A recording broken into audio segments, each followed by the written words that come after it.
여러분 안녕하세요. mRNA 시리즈 세 번째 에피소드를 시작하겠습니다. 세 번째 에피소드의 제목을 Prophetic Waymarks라고 정해보았습니다. 여러분 Waymarks라는 말은 어느 방향으로 가야 하는가, 우리가 여행을 하면 도로 표지판에서 보여지는 내가 가는 목표를 향해서 가는 데 있어서 길을 잃지 않고 이 길로 가야 정로라고 하는 것을 알려주는 그 표지판이 웨이막스입니다. 그래서 오늘은 우리가 예언에 드러난 웨이막스를 통해서 코로나 팬데믹을 이해해 보는 시간을 갖겠습니다. 지난번 두 번의 강의를 잠깐 요약해 드리면 왜 mRNA를 우리가 지금 이 시대에 자세히 연구해 봐야 하는가 하는 것은 마지막 예언의 사건을 이루는 성질들이 이 mRNA에서 극명하게 드러났기 때문입니다. 미국의 제약회사가 주도하여 만든 이 mRNA 기술의 모더나 화이저의 백신을 온 세상이 이 백신을 강제 접종을 시도했고, 그리고 교황권이 앞장서서 백신의 접종을 이제 권유하고 모든 종교 세력들이 이러한 것에 대하여 개인의 자유를 침해하는 이러한 행위에 대하여 침묵하면서 그 길을 따라가는, 그래서 각 나라의 정치와 종교의 모든 시스템들이 이 mRNA 백신을 접종을 두고 그 길들을 따라가는 모습, 그리고 여기에 세상을 지배하는, 쉽게 말하면 돈을 가진, 그리고 세상의 변화를 주도하는 세력들이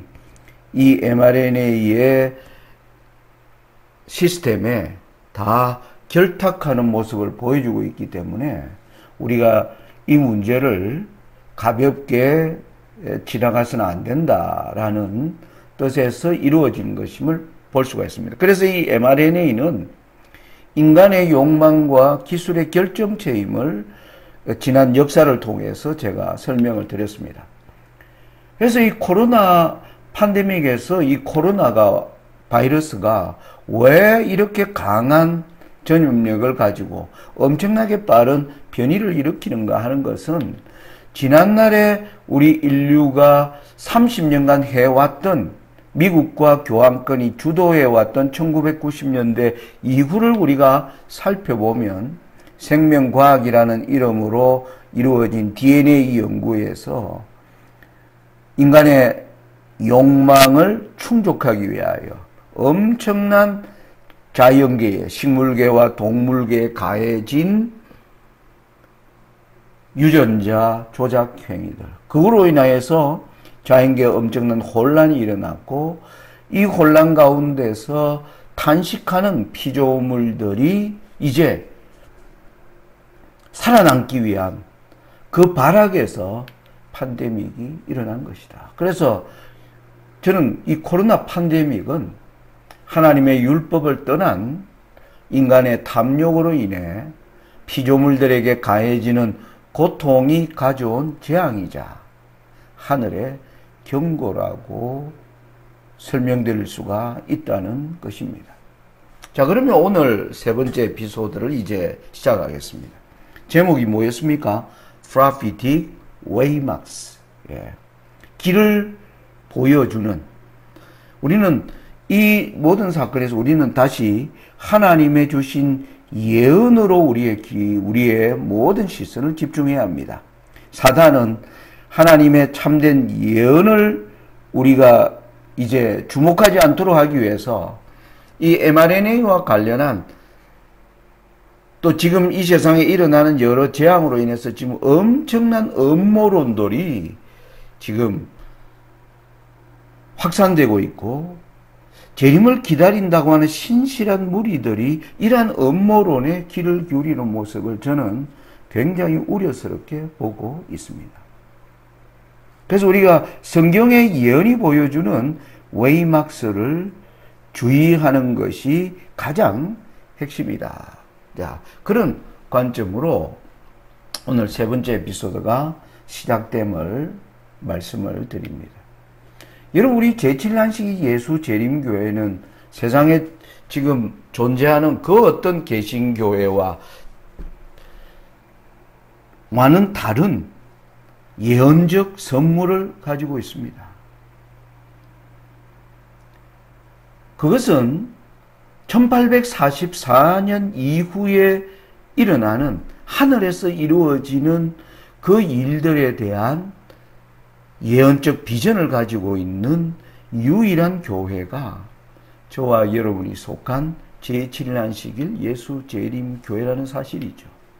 바로 1844년부터 시작된 성소정결이 지금도 진행되고 있는 가운데 우리는 지금 코로나 팬데믹이 일어난 것입니다.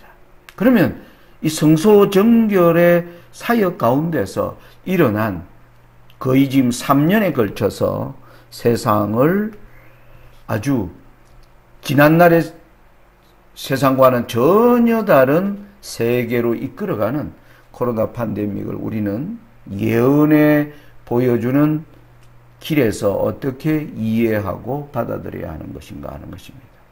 자, 요한계시록을 보면요. 여러분, 제가 여기 성경절로 해놓았는데 특별히 빨간 글씨로 된 것을 여러분들이 주목해 보시기 바랍니다. 요한계시록에 보면 계시록 14장 7절에 심판하실 시간이 이르렀다라고 하는 말씀이 나옵니다. 그리고 18장 10절로 가면 일시간에 너 심판이 이르렀다라고 하는 말씀이 나오고요. 그리고 19장 7절에는 어린 양의 혼인 기약이 이르렀다라고 하는 말이 나옵니다. 계시록 전체를 보면 이르렀다고 하는 말이 3번 등장한다는 것입니다. 심판하실 시간이 이르렀다. 심판이 이르렀다. 혼인 기약이 이르렀다.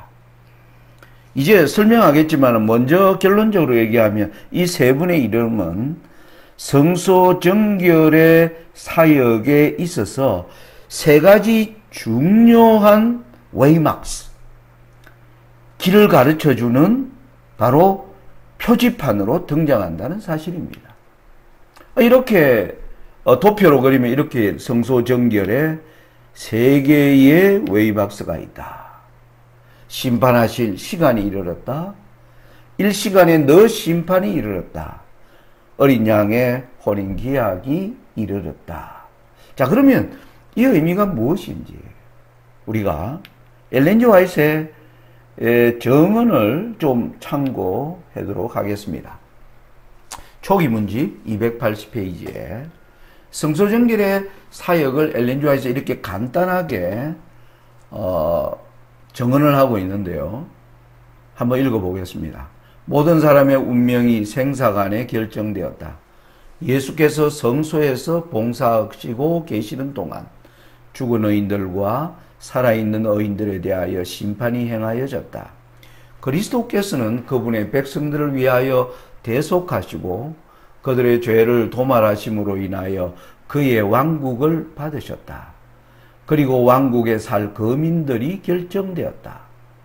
어린 양의 혼인이 이루어졌다. 여러분, 이 말씀에 보면 이 조사 심판이 시작되면서 죽은 의인들과 살아있는 의인들을 위한 조사 심판이 행해지고 나면 거기에서 영원한 나라를 받으시는 백성들이 이제 결정되고 그들의 죄를 도말하심으로 그의 왕국을 받으신다는 겁니다. 왜? 왕국에 살 거민들이 결정되었기 때문에. 그러면서 엘렌 G 화이트는 어린 양의 혼인이 이루어졌다라는 표현을 하고 있는 거죠. 자, 이 어린 양의 혼인이 이루어졌다는 의미를 우리가 좀 더 이해하기 위해서는 대쟁투 427페이지에 보면 엘렌 G 화이트는 이렇게 얘기합니다. 혼인은 그리스도께서 당신의 나라를 받으시는 것을 의미한다. 그러니까 어린 양의 혼인이 이루어졌다는 말은 조사 심판에서 죽은 의인들과 살아있는 의인들을 통해서 왕국에 살 거민들이 결정되었고 그들의 죄를 도말하심으로 말미암아 이제 그들을 영원히 살 나라를 받으시는 것이 바로 어린 양의 혼인이 시기라고 말하고 있는 것입니다. 자, 이걸 우리가 잘 이해하는 게 중요합니다. 또 하나의 정언을 더 보시면요. 중요한 말, 나는 예수께서 지성소에 계시는 동안 새 예루살렘과 결혼하실 것을 보았다. 여러분, 어린 양의 혼인식이 어디에서 이루어지는 겁니까? 지성소에서. 지성소에서 이루어진다는 말은 성소 정결의 사역에 이 어린 양의 혼인식이 포함되어 있음을 알 수가 있는 것입니다. 그러니까 성소 정결의 사역은 시작이 뭐냐면 심판이 시작되는 것입니다.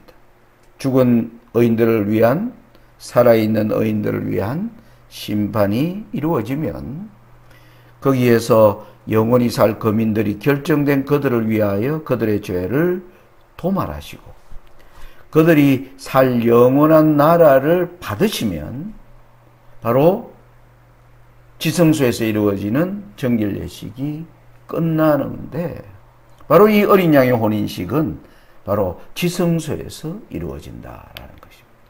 자, 그러면 여러분 이제 우리가 요한계시록에서 등장한 세 번에 이르렀다는 말 가운데 첫 번째 14장 7절은 우리 재림교인들이 어떻게 이해하고 있습니까? 바로 조사 심판의 시작을 알리는 첫째 천사의 기별 가운데 포함된 내용임을 우리는 알고 있습니다. 그러므로 이 심판하실 시간이 이르렀다고 하는 이 이르렀음은 하늘 성소의 정결이 시작되었음을 알리는 것이 되는 것이죠. 자, 그러면 세 번째, 어린 양의 혼인 기약이 이르렀다고 하는 말은 하늘 성소 정결이 맞춰지는 것을 의미하는 것을 보여주는 것입니다. 그래서 이 사건이 가까워 온다는 것은 드디어 지성소 사역이 맞춰지는 때를 성경은 우리에게 웨이마크로 말하고 있다는 사실인 것입니다. 여러분, 이것을 뒷받침하는 이 다니엘과 요한계시록이 서로 만나는 것을 제가 여기에서 또 설명드리고자 합니다. 여러분 잘 아시는 다니엘 7장입니다. 잘 아신다고 생각하고 이걸 다 읽는 것은 생략하겠습니다. 여러분 다니엘 7장을 보시면 내 바람이 큰 바다로 몰려 불면서 4절부터 8절까지는 그 바다에서 네 짐승과 작은 뿔이 올라오는 광경이 나옵니다. 4절에는 사자가, 5절에는 곰이, 6절에는 표범이, 7절에는 10뿔 가진 넷째 짐승이, 그리고 8절에는 10뿔 가운데서 작은 뿔이 올라오는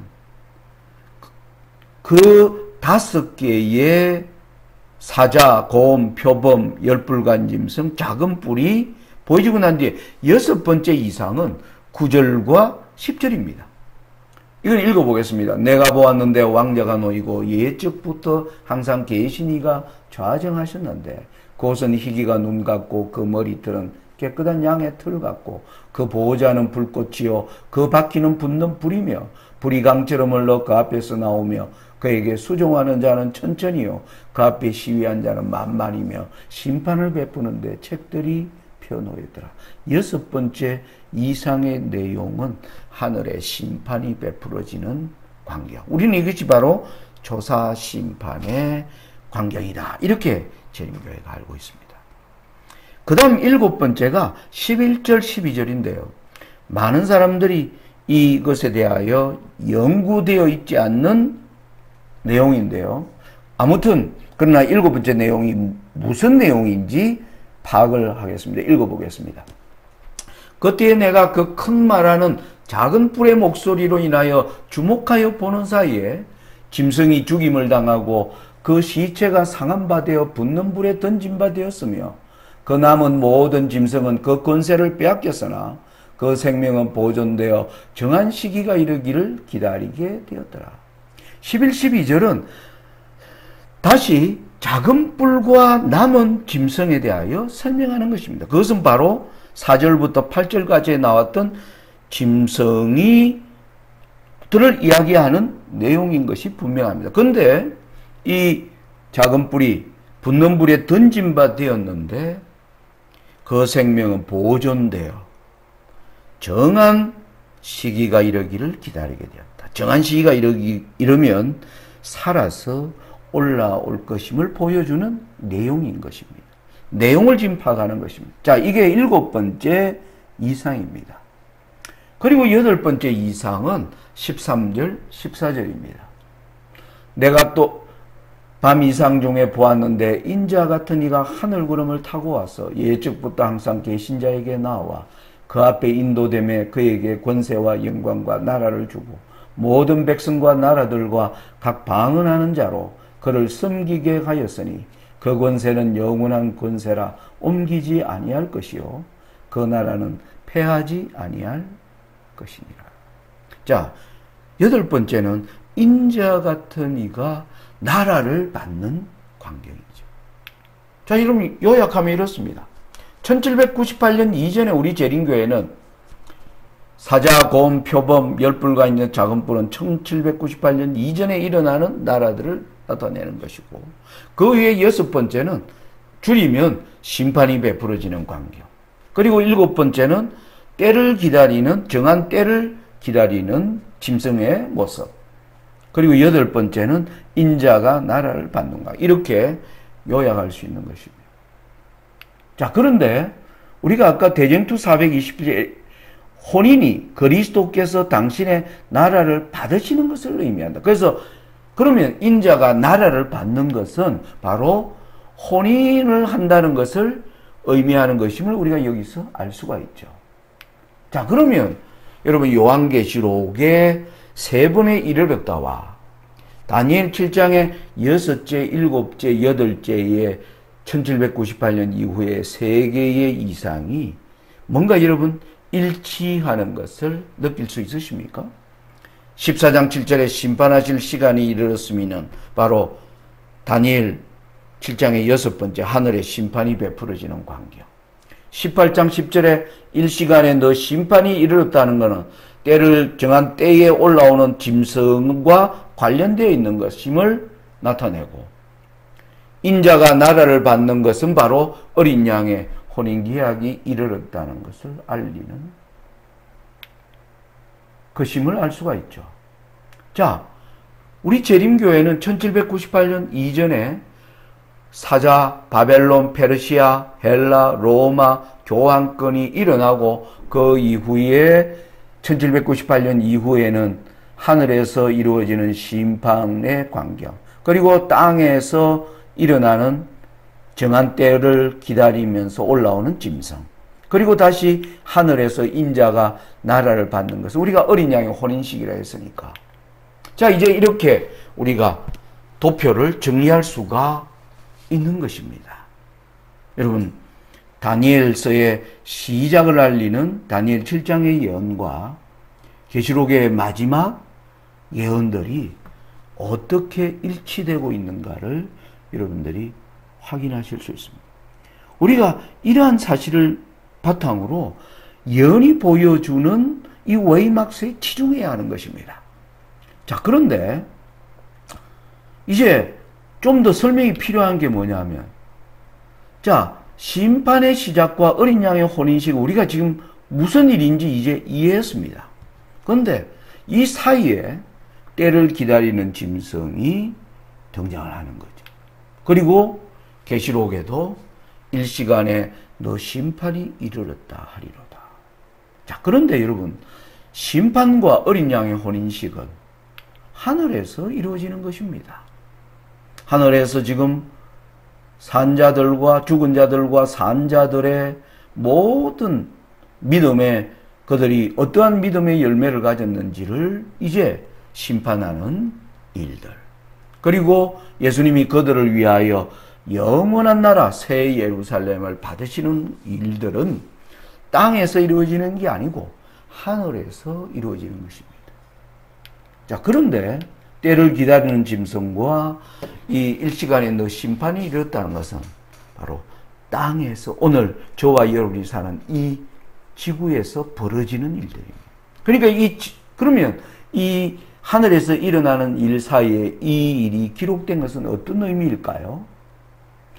땅에서 일어나는 일을 통해서 드디어 하늘에서 어린 양의 혼인식이 가까웠다는 것을 알리는 신호가 바로 뭡니까? 이 짐승의 등장임을 이해할 수가 있어야 합니다. 자, 계시록 18장 10절에 일시간에 너 심판이 이르렀다라고 하는 이 누가 심판을 받느냐 하면은 바로 짐승을 타고 있는 음녀와 함께한 세력들이 심판받는 것으로 나옵니다. 계시록 18장 1절과 3절에 일후에 다른 천사가 하늘에서 내려오는 것을 보니 큰 권세를 가졌는데 그의 영광으로 땅이 환하여지더라. 힘찬 음성으로 외쳐 이르되 무너졌도다 무너졌도다 큰 성 바벨론이여 귀신의 처소와 각종 더러운 영이 모이는 곳과 각종 더럽고 가증한 새들이 모이는 곳이 되었도다. 그 음행의 진노의 포도주로 말미암아 만국이 무너졌으며 또 땅의 왕들이 그와 더불어 음행하였으며 땅의 상인들도 그 사치의 세력으로 인하여 치부하였도다 하더라. 여러분 계시록 17장에 보면 짐승을 타고 있는 음녀의 이마에 큰 바벨론이라고 기록되어 있다. 그리고 17장 18절에는 이 여자는 땅의 왕들을 다스리는 큰 성이라더라. 그러므로 계시록 18장의 큰 성 바벨론의 무너짐을 알리는 것은 바로 짐승을 타고 있는 음녀의 심판, 그리고 음녀와 함께한 땅의 3절에 땅의 왕들, 그리고 땅의 상인들, 이들이 결탁한 이 거대한 성 바벨론이 일시간에 심판이 이르렀다 하는 것을 알려주는 웨이마크가 있다라는 사실인 것입니다. 자, 여기서 제가 강조하는 건 3절에 제가 이 큰 글씨로 써놨죠. 땅의 왕들, 땅의 상인들이 이 큰 성 바벨론에 결탁할 때 바벨론의 무너짐이 이제는 뭡니까? 곧 시작될 것을 알려준다는 겁니다. 여러분, 우리 재림교회는 이 짐승을 타고 있는 음녀의 모습, 여러분, 짐승은 예언에서 나라를 상징합니다. 정치를. 자, 그래서 타락한 정치. 그리고 음녀, 여자는 뭡니까? 교회를 나타냅니다. 근데 음녀라는 말은 타락한 교회. 그래서 타락한 정치와 타락한 종교가 만난 각종 더럽고 가증한 것들이 모인 이 시스템에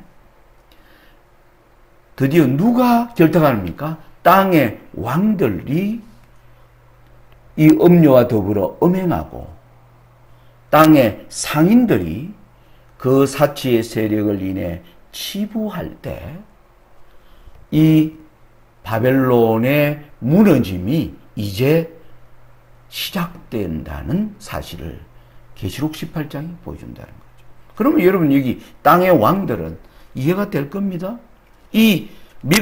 여기 타락한 정치는 바로 예언적으로 보면 미국이 주도하고 있죠.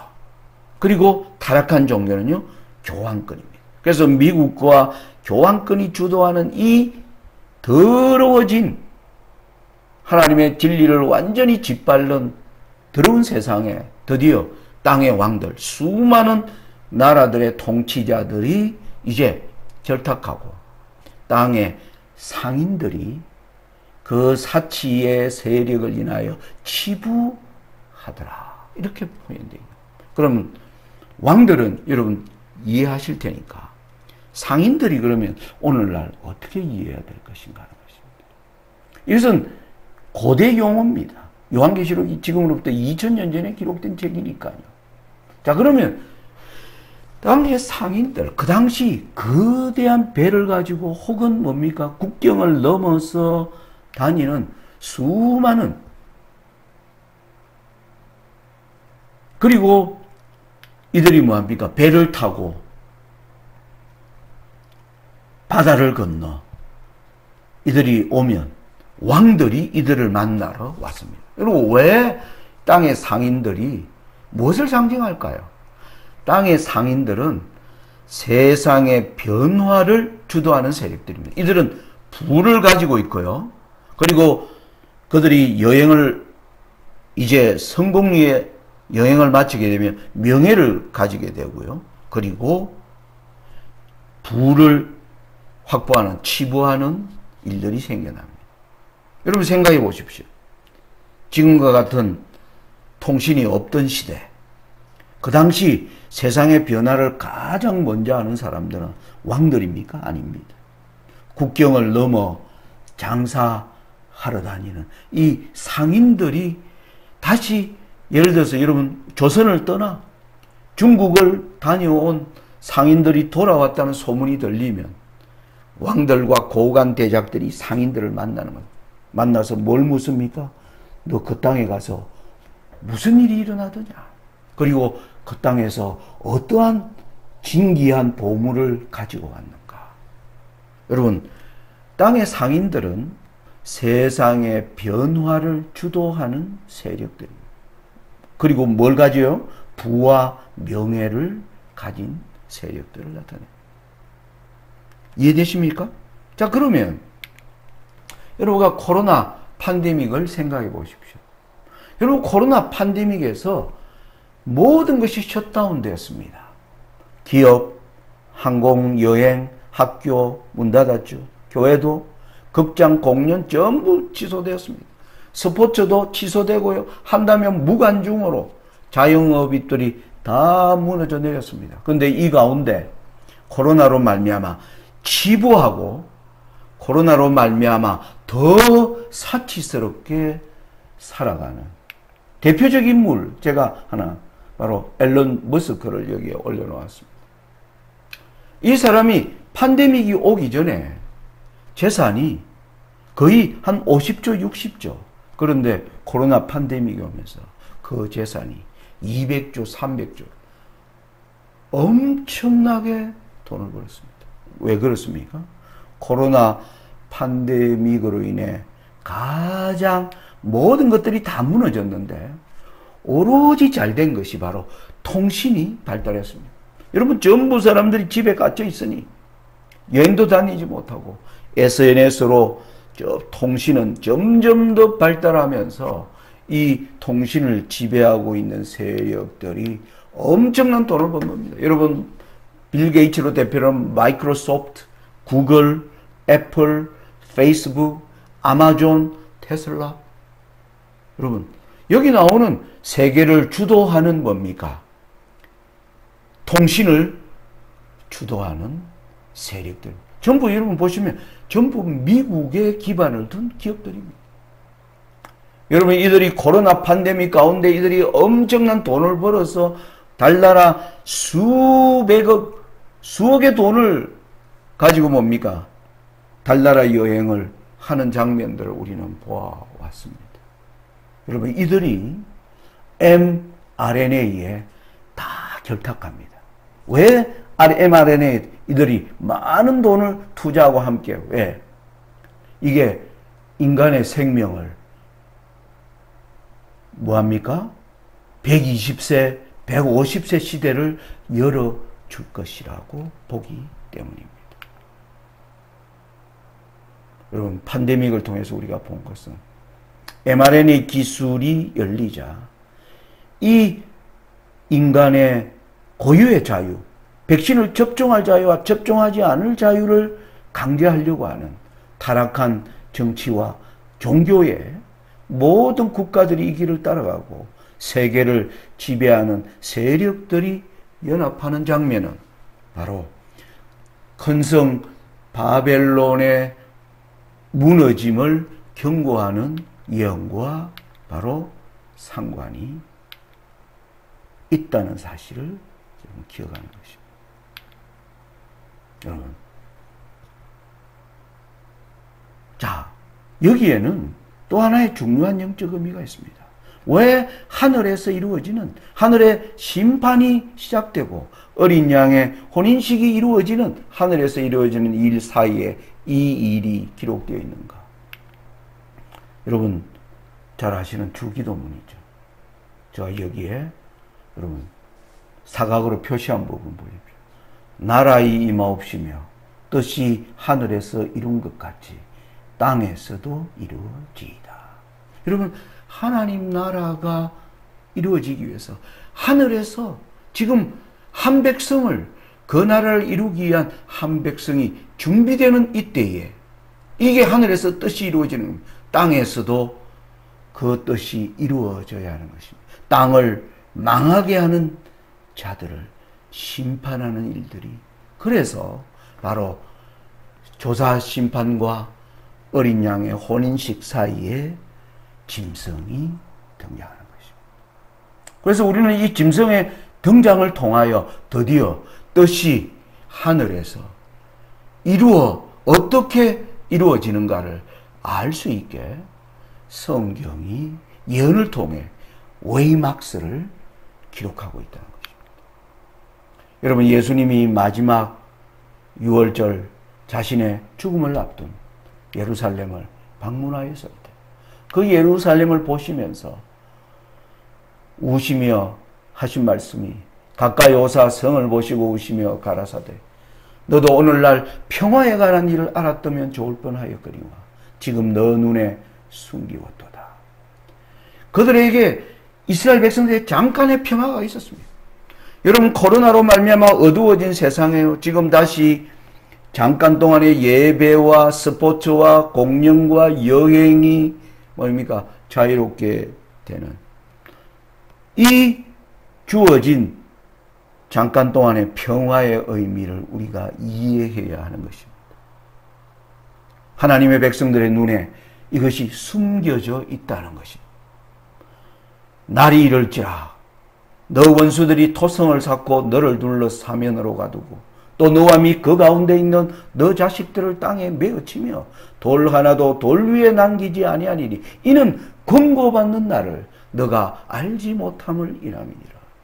지금 그들에게 주어진 잠깐 동안의 평화는 바로 하나님의 권고하시는 음성을 듣고 준비하라는 때임을 그들이 알아야 한다.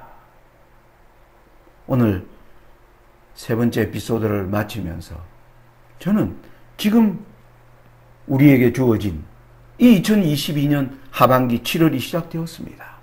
어떤 의미인가? 우리에게 잠시 주어진 평화의 의미를 이해하고 하늘의 권고를 받아들이는 삶을 살아야 할 때가 바로 지금인 것입니다. 세 번째 에피소드를 마치면서 한 가지 말씀을 드려야 될 것. 제가 이 에피소드를 시작할 때 10분, 15분으로 짧게 하겠다고 했는데 이 하나하나를 준비를 해보니까 충분한 설명을 위해서는 10분, 15분으로 그 약속을 지킬 수가 없었습니다. 저의 고충을 여러분들이 이해해 주시기를 바라고요. 아무튼 이 mRNA 에피소드를 통해서 오늘 우리가 살아가는 이 시대의 평화의 의미를 이해하고 지금 하늘이 주시는 강력한 권고에 성령의 음성에 귀 기울이는 저와 여러분들이 되시기를 바라면서 세 번째 에피소드를 마칩니다. 감사합니다.